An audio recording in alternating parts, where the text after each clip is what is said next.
The story kicks off in a medieval world where our main guy, Rio, wakes up inside an empty cottage. No furniture, no cozy bed, just a table, 2 books, and a lonely knife. But does he read the books or arm himself? Nope. He steps outside for some fresh air instead. Classic protagonist move. Surrounded by towering mountains, Rio checks his hands and mutters, "Water, come forth," and bam, a little splash of water appears. Magic confirmed. But how did we get here? A few days earlier, Rio found himself floating in a white, endless void. Before he could panic too much, an angel appears, reads his mind like an open book, and reassures him that he's not in the afterlife yet. The angel, whom Rio mentally nicknames Michael, cheerfully admits he's been lonely in this realm for years, but also breaks the news that Rio got flattened by truck come back on Earth. Ouch. Rio, being genre savvy, immediately realizes he's getting reincarnated. He tells Michael he just wants a slow, peaceful life. Michael says, "Sure, buddy," and reincarnates him in a place called Faya Magical World where only 20% of people can use magic. Lucky for Rio, he's one of them, and he's best matched with water magic probably because of that chill lifestyle request. Michael drops him into a cottage in the middle of the Rondo Forest. He stocked the place with food and 2 books, one about the world and one about magic. After actually reading the book finally, Rio learns how to summon water and starts getting the hang of magic. He even figures out that he doesn't need to say spells out loud, just imagine them, and boom, magic happens. Not bad for a beginner. He uses his water magic to fill up the bathtub, only to realize the water's freezing cold. Time to make fire. He tries the good old caveman method and fails miserably.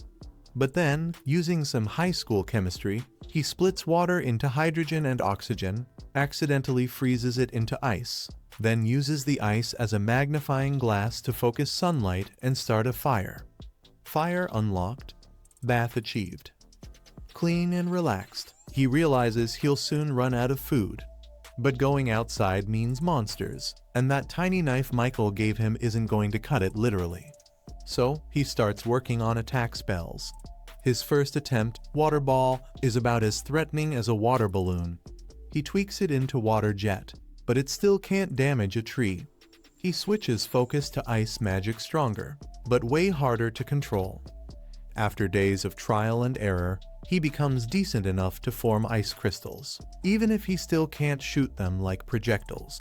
With time running out, he sharpens one into a makeshift spearhead and ventures into the forest. While gathering herbs, a lesser boar charges at him. Rio freezes in fear, pun intended, but just before becoming bacon bait, he snaps out of it, slides away, ices the ground, and skewers the boar with icicles. Victory, sort of. Turns out, lesser boars are the weakest monsters in the forest.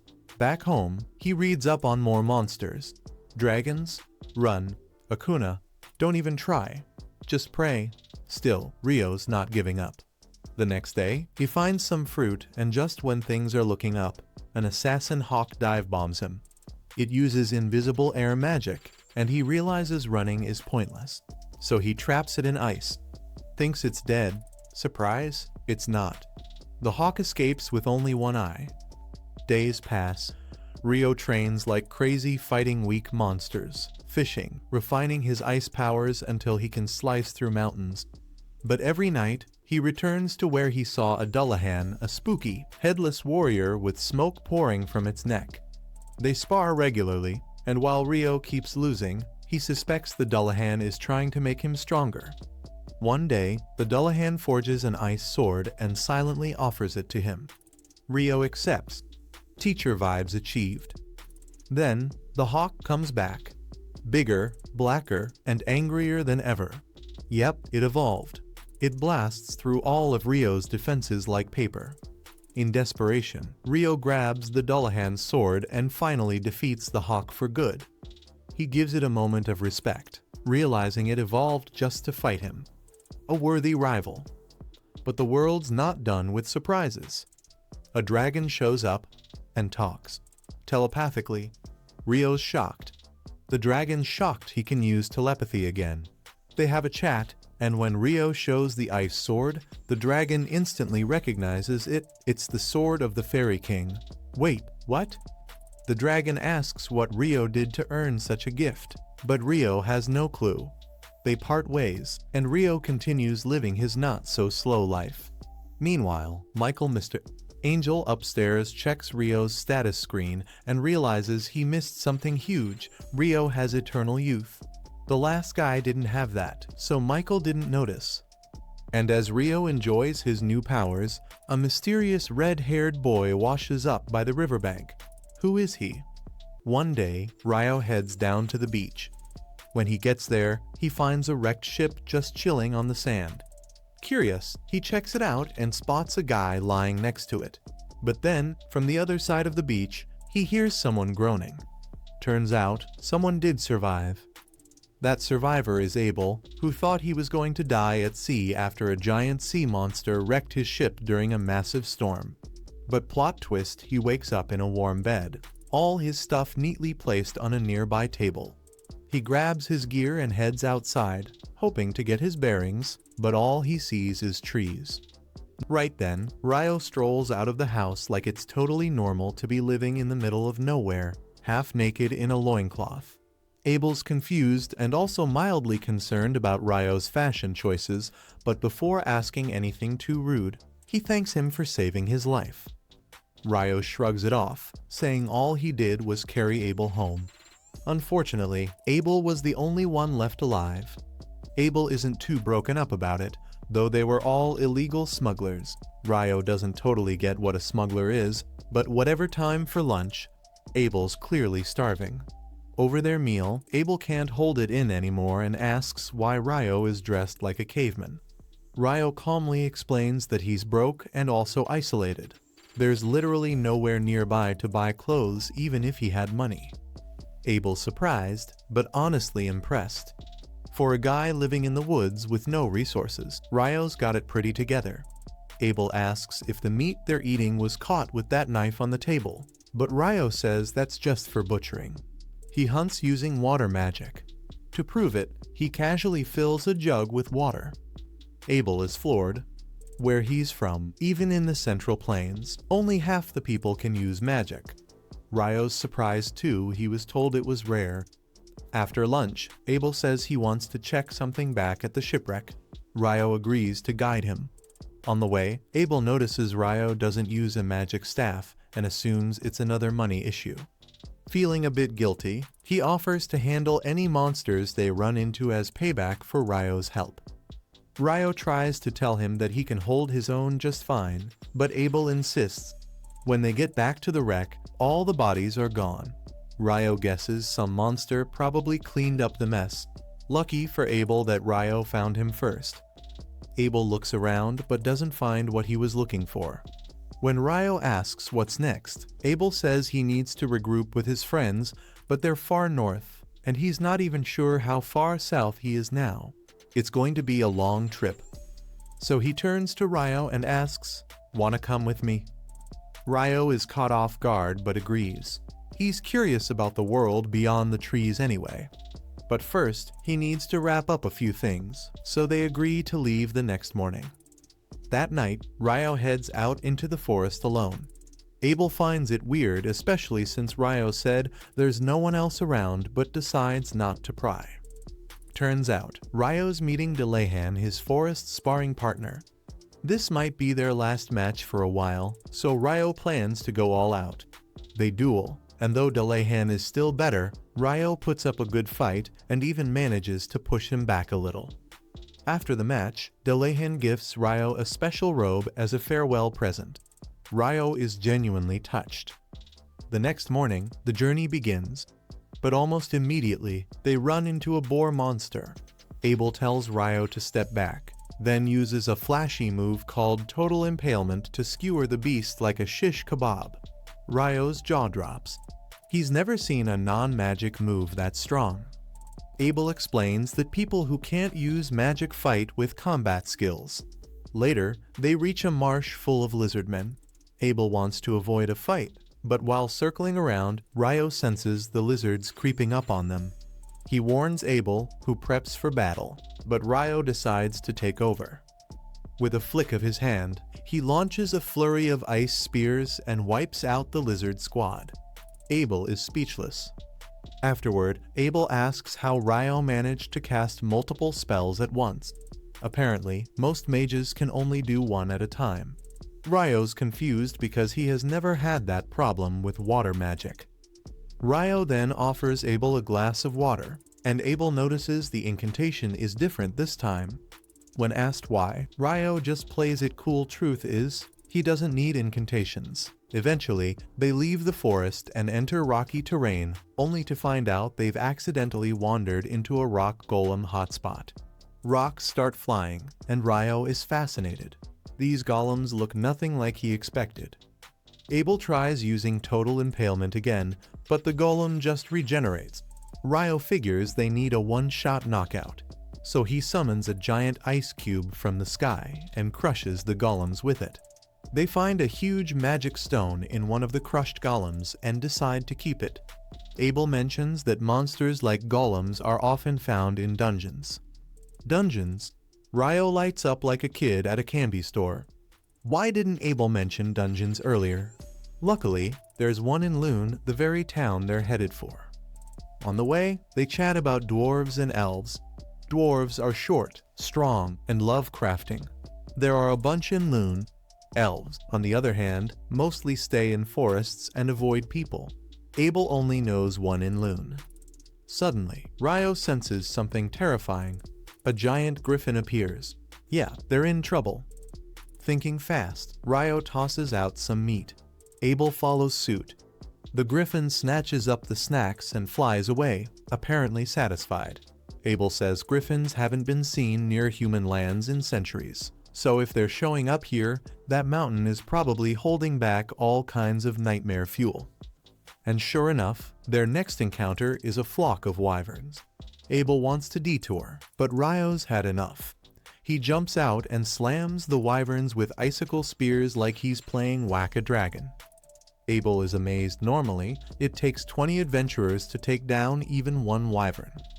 After hacking their way through more beasts, they finally reach the other side of the mountain. Ryo and Abel are back on the road, arguing like an old married couple over whether fighting wyverns was a good idea. Ryo? Totally cool with it. Abel? Never wants to see another flying lizard again. Still, he's glad Ryo did it, since they now have a whole bag of shiny magic stones worth a fortune.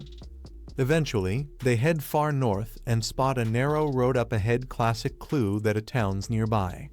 Abel, seeing that the road leads straight to something that looks like Mount Everest, votes to go west instead. He seems to recognize the snowy mountains but keeps it to himself. All he tells Ryo is that following the path east leads to a town called Kayati. Ryo's hyped he's dying to sleep in an actual bed. Abel's surprised that Ryo, the monster fighting caveman, enjoys soft pillows and hot food. Abel starts telling him about Kayati's local food, saying its chef's kiss amazing. When they arrive, they hit up a restaurant. While Ryo stuffs his face with curry and rice, Abel explains how adventurer guilds work. Register, get an ID, trade loot, and gain access across the country. Ryo's intrigued, especially when he hears that being an alchemist helps, and since he's a chemistry nerd, he's already sold. While eating, he's also stunned that this fantasy world has curry. He whispers to himself that in most isekai anime, the hero has to invent modern food from scratch. Here, it's already on the menu. Blessed. Ryo becomes a total curry mukbanger, ordering seconds, thirds. You get the picture. The next morning, he's still gushing about it, making Abel wonder if this guy ever ate real food before. When Ryo jokes that Abel might be hiding more delicious secrets, Abel reacts a little too weirdly suspicious. On the way to their next town, Lon, they stroll through peaceful farmlands. At the gate, the guard is shocked to see Abel alive. News had spread that he was missing. Abel has no time to explain and just says Ryo saved him. The guard shakes Ryo's hand like he's a national hero. Since Ryo's not registered, Abel pays his entry fee again. As they walk in, Rio realizes Abel is kind of a big deal around here. They head straight to the Adventurers Guild. Abel explains the ranking system, saying Rio can probably skip F rank thanks to his endorsement. He might even start at D rank. Abel also warns that dumping all their magic stones at once could crash the economy, so they'll talk to the guildmaster first. The moment they enter the guild, it's like a celebrity just walked in. Everyone is ecstatic that Abel's alive. Rio, not wanting to get in the way of the Abel fan club, steps outside for a walk. That's when an elf girl spots him and notices his clothes, calling them the Fairy King's outfit. Rio's like, "Fairy, what now?" But she's in a rush and leaves, promising they'll meet again. Abel finds him and pulls him back inside, publicly introducing Rio as the hero who saved his life. After the crowd settles down, they go to the receptionist. Abel pulls rank and asks her to register Rio as a D rank adventurer. She's stunned. No one from Abel's elite Crimson Sword party has ever done this before. She agrees, but says Rio still needs to do a physical assessment. Meanwhile, Abel wants to meet the guildmaster, Hugh, the loud and excitable guildmaster, who crashes into the room thrilled to see Abel alive. Abel asks if surviving that mountain death trap is enough proof of Rio's skills. Hugh agrees and says they'll bump Rio's rank. Before they can finish, Abel's old teammates Lynn, Warren, and Ria barge in. Lynn drops to her knees in shock, crying tears of disbelief. Abel tells them how Rio saved his life, and Hugh gives the group privacy while asking Nena, the clerk, to handle Rio's paperwork. After some Q&A with Nena skills, level, dungeons, etc., Rio signs up for a dungeon class, learns there's a clock in the city WoW, and finds out he can stay in the guild lodge for 300 days. He registers, prints his adventure card, and heads out. Hugh tells Abel how chaotic things were while he was gone. Meanwhile, Abel takes Rio to sell their magic stones and buy him some new clothes and a staff. Rio appreciates it, but questions the staff. He prefers his tiny sword. Abel thinks it's more of a butter knife, but Rio insists it's fine. They chat some more, and Rio learns the days, weeks, and months in this world are just like Earth's. With all the Earth-like things around, especially the curry, Rio starts suspecting another Earthling may have reincarnated and left their mark on this world. Later that day, Abel drags Rio to his welcome party. They drink, laugh, and party like there's no tomorrow. The next morning, Rio is hungover and gets escorted back to the lodge by Nana, who teases him about Abel's brother, Ra, clinging to him all night out of gratitude.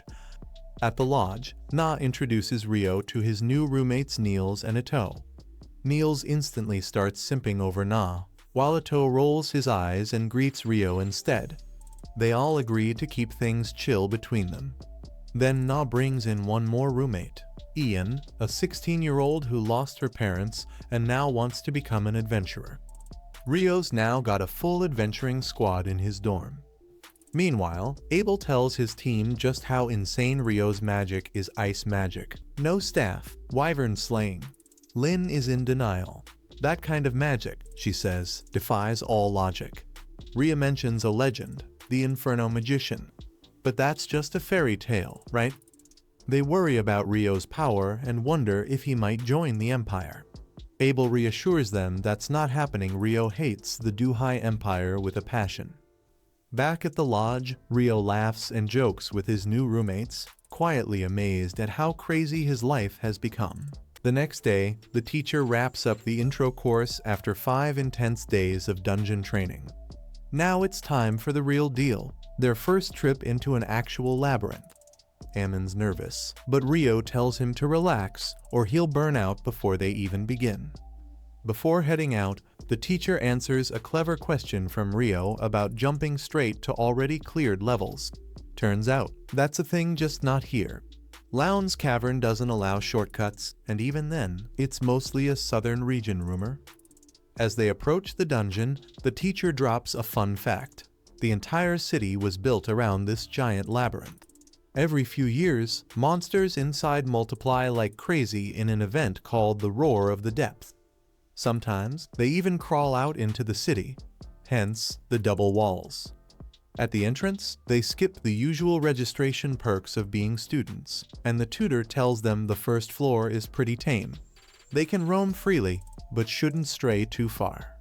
Exploring the caves, Rio suddenly senses danger. He freezes the threat with ice magic so Ammon can strike.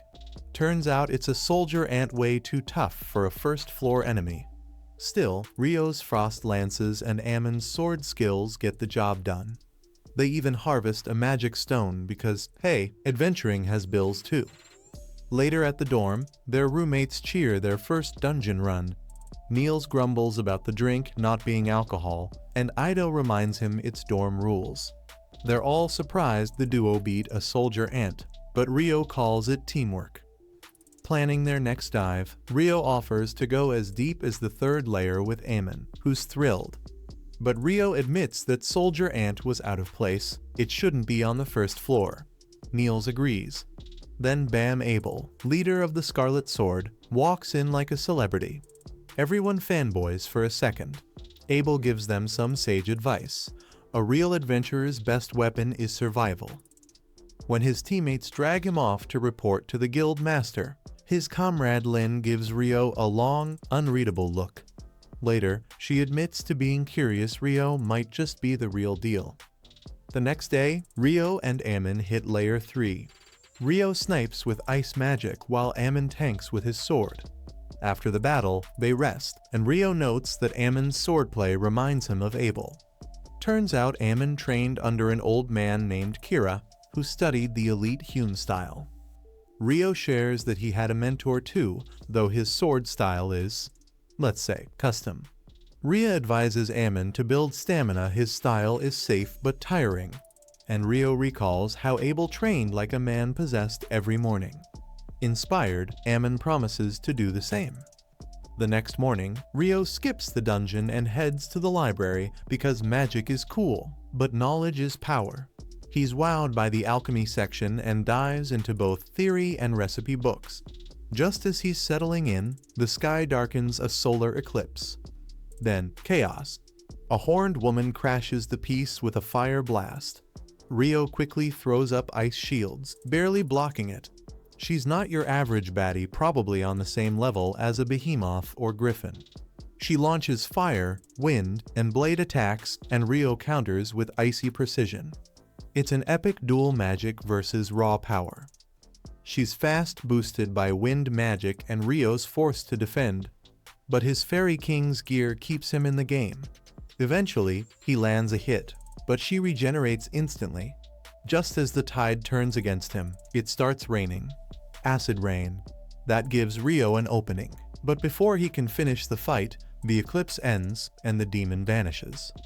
Before leaving, she gives her name Leonor Oraka Albuquerque dramatic much. Still shaken, Rio remembers he came to buy books. After grabbing cash thanks to those wyvern stones, he returns to find his dorm empty and his friends cornered by bullies from room 15. Rio doesn't hesitate. 4 guys go down with a splash spell. The last one, Dan, gets knocked out cold with a punch to the gut. Back at the dorm, Rio gets patched up by Ido. Turns out the wind spear from the demon nearly hit his heart. When asked what happened, Rio just says, "Another time." Deep in thought, he realizes there's a lot more to this world than dungeons and demons. Phelps retreats, his attacks useless, while Abel presses on. Using his shadow technique, he dodges the Goblin King's strike and lands a blow to its chest. Not enough to finish it, but that's Lin's cue. With her charged wind bullet, she blasts the king full of holes, ending the fight. Everyone heads back to the guild to celebrate. By the time Rio shows up, he has no clue why the place is so lively. While the adventurers party, the poor guild master is buried under mountains of paperwork, filing reports, calculating payouts, and bracing for the royal researchers who will inevitably show up to poke around the tidal bore. Meanwhile, at the party, Abel is busy filling Rio in on what went down while he was in the library. Lin, however, has been dying to ask Rio something. Can he really create ice walls from a distance? Rio confirms it about 40 meters away, to be exact. But he admits it took him ages to master. so it's not nearly as easy as it looks. Lin is baffled. She's never heard of anyone who could cast magic that far. Curious, she asks if it's some kind of original spell, and what incantation he uses. Rio shrugs. He says he just makes the words up on the spot, so she can chant whatever she wants. Still confused, Lin is left hanging when Niels warns Rio that the food's almost gone. As Rio runs off to grab a plate, Abel explains that Rio doesn't even need incantations, he just uses them because he thinks they sound cool. To Lin, that's somehow even more absurd than the ice walls. The next morning, Niels, Ido, and Ammon gather at the guild for work, only to find the job board completely empty. Rio happens to pass by and asks why they aren't out working as usual. Turns out, the dungeon's been shut down for inspections after the tidal bore. They were hoping to pick up resource gathering jobs, but since the tidal bore dumped so many items, there's no demand. Rio tells them he's actually hunting for magic copper ore to start practicing alchemy. Ido recalls that the ore costs a fortune 50 gold for a single piece. Rio agrees but makes them a deal. He'll pay each of them 4 gold just to look, and if they actually find any, he'll buy it off them for 25 gold apiece. The three nearly faint. That's more money than they've ever seen in their lives.